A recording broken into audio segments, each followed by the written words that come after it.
बिस्मिल्लाहिर्रहमानिर्रहीम। हेलो अस्सलाम वालेकुम स्टूडेंट्स, कैसे हो आप? मैं हूं आपका फिजिक्स टीचर और हम कर रहे हैं 9th क्लास की फिजिक्स का यूनिट 3 डायनामिक्स। लास्ट टॉपिक इसमें हमने जो डिस्कस किया था वो था Newton first law of motion and Newton second law of motion. अगर किसी बच्चे ने मेरा लास्ट लेक्चर नहीं देखा तो टॉप राइट साइड पे आई के बटन को क्लिक करके मेरा लास्ट लेक्चर देख सकता है, या उस लेक्चर का लिंक मैं नीचे डिस्क्रिप्शन में भी दे दूंगा, आप वहां से भी उस लेक्चर को देख सकते हैं। आज का जो हमारा टॉपिक है वो है Newton third law of motion. जैसा कि मैंने आपको बताया था कि न्यूटन के 3 लॉ थे, Newton first law of motion, Newton second law of motion and Newton third law of motion. Newton first law of motion, Newton second law of motion, हम ये दोनों टॉपिक लास्ट वीडियो में discuss कर चुके हैं, इसलिए आज हम Newton third law of motion को स्टार्ट करेंगे। तो बगैर टाइम वेस्ट किए शुरू करते हैं।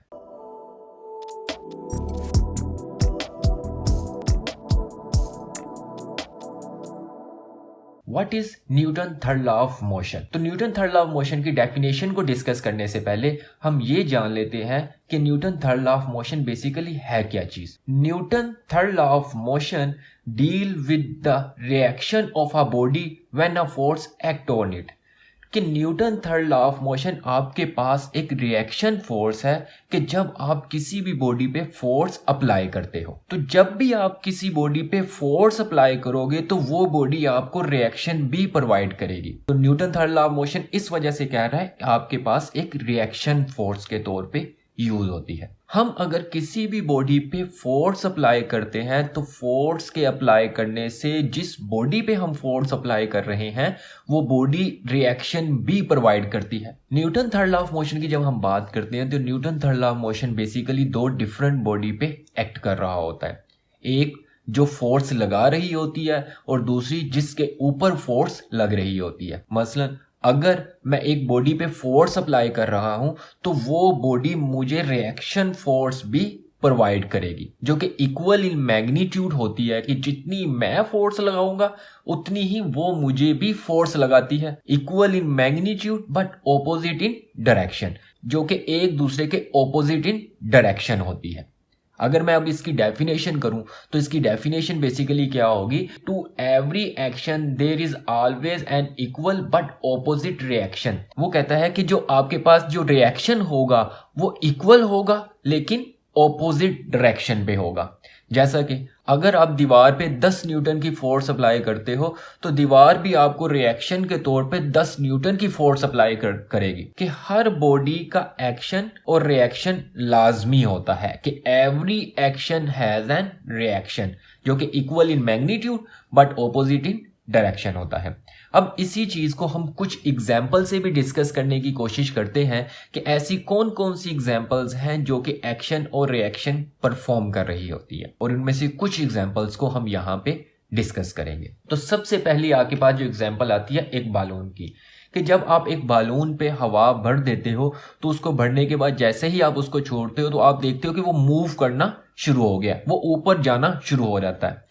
अब ऐसा क्या उसमें फिनोमेना हो रहा है कि वो जो बालून है आपका ऊपर मूव करना शुरू करता जा रहा है?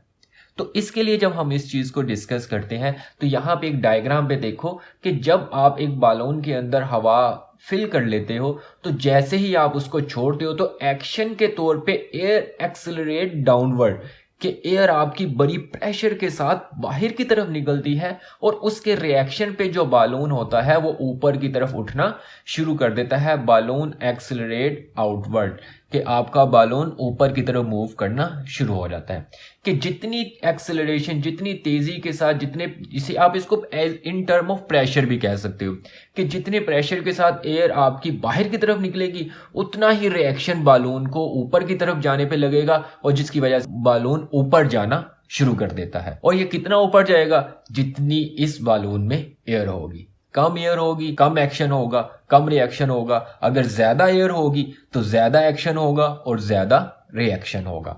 लेकिन जितना एक्शन होगा उतना ही रिएक्शन होगा, इक्वल इन मैग्नीट्यूड होगा, ऑपोजिट इन डायरेक्शन होगा। अगर एक और एग्जांपल से मैं एक्शन और रिएक्शन के कॉन्सेप्ट को क्लियर करूं तो वो आपका है जमीन पे चलना। कि जब हम जमीन पे चल रहे होते हैं ये भी एक्शन और रिएक्शन की ही एग्जाम्पल है। अब जैसा कि आप इसको देख सकते हो कि जब हम जमीन पे पाँव को रख के उसको पीछे की तरफ धकेलते हैं और जमीन रिएक्शन के तौर पे हमें आगे की तरफ पुश करती है और जिसकी वजह से हम जमीन पे चलना शुरू कर देते हैं या भागना शुरू करते हैं। कम फोर्स लगाएंगे तो आहिस्ता आहिस्ता चलेंगे, रिएक्शन भी कम होगा।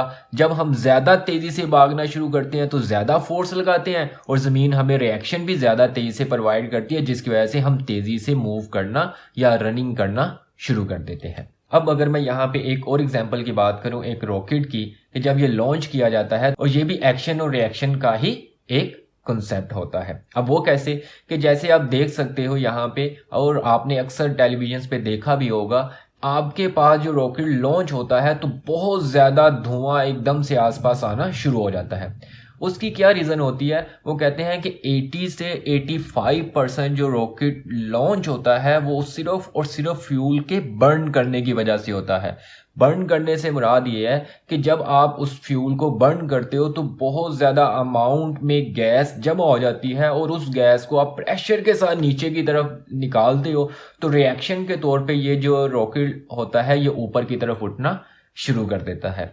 तो इस तरह से एक्शन और रिएक्शन की मदद से बहुत सी आपकी रोज़मर्रा ज़िंदगी में काम हो रहे होते हैं। को ये कुछ एग्जांपल्स थी जो कि एक्शन और रिएक्शन के कॉन्सेप्ट को क्लियर कर रही थी। और भी बहुत सी एग्जांपल्स होती हैं, जैसा कि अगर आपने एक टेबल पे बुक रखी हुई है, जितनी बुक फोर्स नीचे की तरफ लगाएगी टेबल भी उतनी ही फोर्स उसको अपवर्ड डायरेक्शन पे लगा रहा होगा। अब आप लोगों से मेरा एक क्वेश्चन है कि और कौन कौन सी रोजमर्रा जिंदगी में एग्जांपल्स हो सकती हैं जो कि एक्शन और रिएक्शन के कॉन्सेप्ट को क्लियर करते हैं, और कमेंट में मुझे आप लाजमी बताइएगा। तो नेक्स्ट इसमें जो हमारे पास टॉपिक आता है वो है मैस एंड वेट। अगर मैं आपसे एक क्वेश्चन पूछूं कि क्या मैस और वेट आपकी सेम क्वांटिटी है, और कुछ बच्चों का यहाँ पे आंसर होगा जी हाँ, लेकिन ऐसा बिल्कुल नहीं होता। मैस सेपरेट क्वांटिटी है और वेट सेपरेट क्वांटिटी है। और अब इस टॉपिक में हम मैस और वेट का कंपैरिजन देखेंगे। तो सबसे पहले आपके पास आता है mess. Mass of a body is the quantity of a matter processed by the body। कि mass बेसिकली आपके पास क्वांटिटी होती है उस बॉडी की जो कि वो जगह घेर रहा होता है, कि कोई भी बॉडी जितनी स्पेस ऑक्यूपाई करती है वो उसका mass होता है। जैसा कि अगर मैं इसकी एक एग्जांपल दूं कि 5 kg शुगर, कि आपने 5 किलो चीनी ली है, तो वो 5 किलो चीनी आपके पास एक क्वांटिटी है। It is a scalar quantity and does not change with change of place। जैसा कि हम लास्ट टॉपिक में भी ये चीज डिस्कस कर चुके हैं कि मैस आपके पास एक स्केलर क्वांटिटी है, क्योंकि इसको एक्सप्लेन करने के लिए हमें सिर्फ और सिर्फ उसके मैग्नीट्यूड की जरूरत होती है। मैस में हमें डायरेक्शन नहीं चाहिए होती, तो इस वजह से ये एक स्केलर क्वांटिटी है। और does not change with change of place, कि ये जगह के चेंज करने से ये चेंज नहीं होती।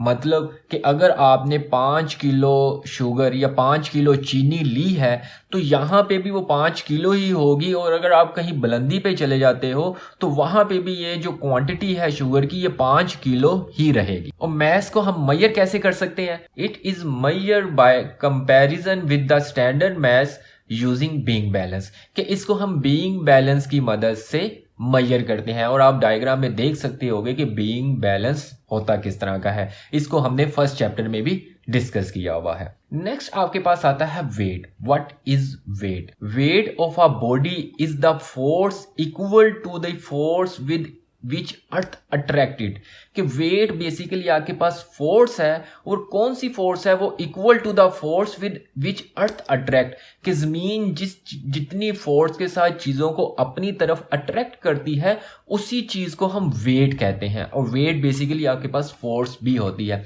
जैसा कि हमने लास्ट चैप्टर में भी इस चीज को डिस्कस किया था कि जमीन हर चीज को इक्वल एक्सेलरेशन के साथ नीचे की तरफ खींचती है, जिसे हमने ग्रेविटेशनल एक्सेलरेशन कहा था। तो वेट भी आपके पास वो ही ग्रेविटेशनल एक्सेलरेशन फोर्स है जिसको हम वेट से रिप्रेजेंट कर सकते हैं। इसका क्या मतलब है? जैसा कि it very depend upon the value of G acceleration due to gravity, कि ये डिपेंड करती है वैल्यू ऑफ जी पे। वेट आपका डिपेंड कर रहा होता है कि वैल्यू ऑफ जी, कि जी की वैल्यू क्या होगी। जैसा कि अगर मैं सी लेवल की बात करता हूं तो सी लेवल पे जो जी की वैल्यू होती है वो 10 मीटर पर सेकेंड स्क्वायर होती है।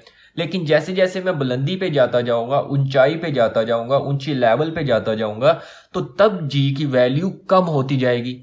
क्योंकि जी की वैल्यू जो आपकी डिपेंड कर रही होती है वो हाइट पे डिपेंड करती है। हाइट के ज़्यादा होने से जी की वैल्यू कम होती है और हाइट के कम होने से जी की वैल्यू ज़्यादा होती है। ये हाइट के कम और ज़्यादा होने का जो मैं बात कर रहा हूँ वो सी लेवल से अज्यूम कर रहा हूँ। समुंदर की सतह से आप ज़मीन का लेवल हम उसको अज्यूम करते हैं, और जैसे जैसे मैं ऊंची जगह पे जाता जाऊंगा तो ये जी की वैल्यू भी चेंज होती जाएगी। तो इस वजह से कह रहा है जो वेट आपका है वो डिपेंड करता है वैल्यू ऑफ जी पे। वेट का जो फार्मूला होता है W equal to M G. M आपके पास मैस है और जी आपके पास ग्रेविटेशनल एक्सिलरेशन।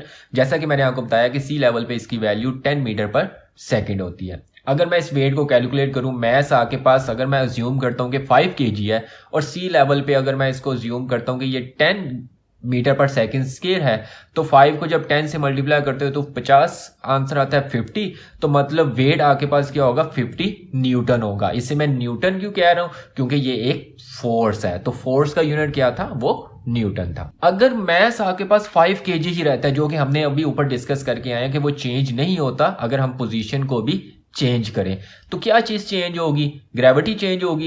ये ग्रेविटी कब चेंज होगी, जब मैं उसकी हाइट चेंज करता जाऊंगा, जब मैं बुलंदी पे जाता जाऊंगा। तो फॉर एग्जांपल मैं किसी ऊंची जगह पे जाता हूं तो वहां पे जी की वैल्यू क्या होती है, वो 5 मीटर पर सेकेंड रह जाती है।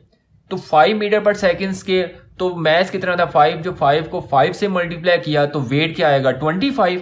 तो देखो सी लेवल पे वो ही 5 kg जो मैस था उसका वेट 50 न्यूटन था, और वो ही 5 kg जब वो बुलंदी पे जा चुका था उसका जो वेट आ गया वो 25 न्यूटन आ गया।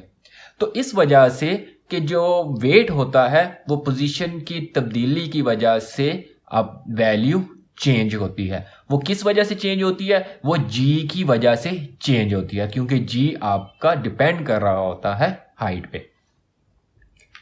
Wait is the force and thus it is vector quantity, कि वेट आपके पास एक फोर्स है और ये एक वेक्टर क्वांटिटी होगी। वेक्टर क्वांटिटी क्यों होगी, क्योंकि इसमें हमें मैग्नीट्यूड भी चाहिए होता है और इसमें डायरेक्शन भी इन्वॉल्व होती है। मैग्नीट्यूड तो समझ आ रही है 25 न्यूटन या 50 न्यूटन। तो अगर मैं बात करूं कि इसकी डायरेक्शन की, तो हमने जो चीज डिस्कस की थी कि जमीन हर चीज को अपनी तरफ खींचती है, उसकी जो डायरेक्शन होगी वो टुवर्ड द अर्थ होगी। तो इस वजह से वेट आपके पास एक वेक्टर क्वांटिटी है और इसमें मैग्नीट्यूड और डायरेक्शन दोनों ही चाहिए होते हैं। Its SI unit is newton, the same as force.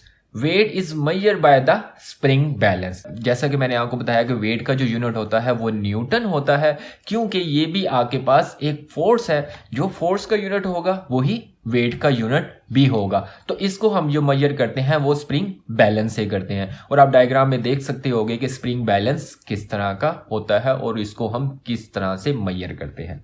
तो ये था basic difference between mass and weight and Newton third law of motion.